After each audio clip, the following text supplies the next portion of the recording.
Court में मखसूस नशिस्तों की अलॉटमेंट केस की समाअत 13 रुकनी फुल कोर्ट चीफ जस्टिस की सरबराही में समाअत कर रहा है। सुन्नी इत्तेहाद काउंसिल ने वकील के दलाइल जारी। की इंसदात दहशतगर्दी अदालत ने कसूर में जलाओ घिराव के मुकदमात की समाअत सुन्नी इत्तेहाद काउंसिल के MPA समेत 44 मुल्जिमान की अबूरी जमानत में तौसी।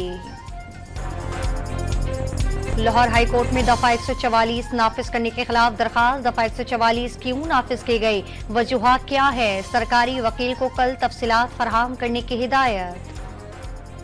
तहरीक इंसाफ ने ऑपरेशन अज़्म में इस्तेहकाम की मुखालिफत कर दी। मामला पार्लियामेंट में लाने का मुतालबा। किसी भी ऑपरेशन के लिए पार्लियामेंट को एतमाद में लिया जाए, इन कैमरा ब्रीफिंग दे बैरिस्टर गौहर का मुतालबा।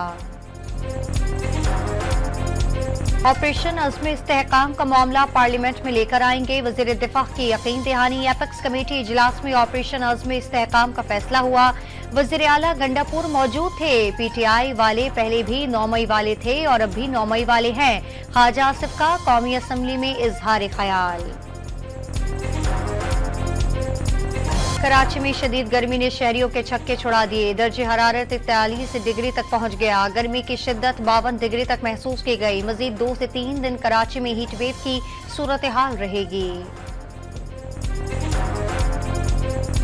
कराची में शदीद गर्मी के दौरान बाद इलाकों में लोड शेडिंग का दौरानिया 14 घंटे तक पहुंच गया। मुतादिद इलाकों में रात 2 बजे के बाद गैर एलानिया लोड शेडिंग मामूल बन गई।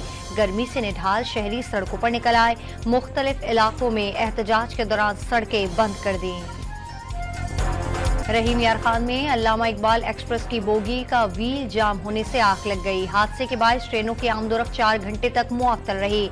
मुतासरा बोगी को अलग करके ट्रेन को रवाना कर दिया गया।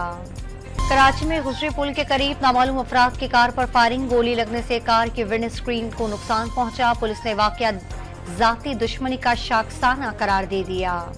गिलगित बल्तिस्तान का बजट आज पेश किया जाएगा। 12 अरब रुपए खसारे का बजट वजीर खजाना इंजीनियर मोहम्मद इस्माइल पेश करेंगे।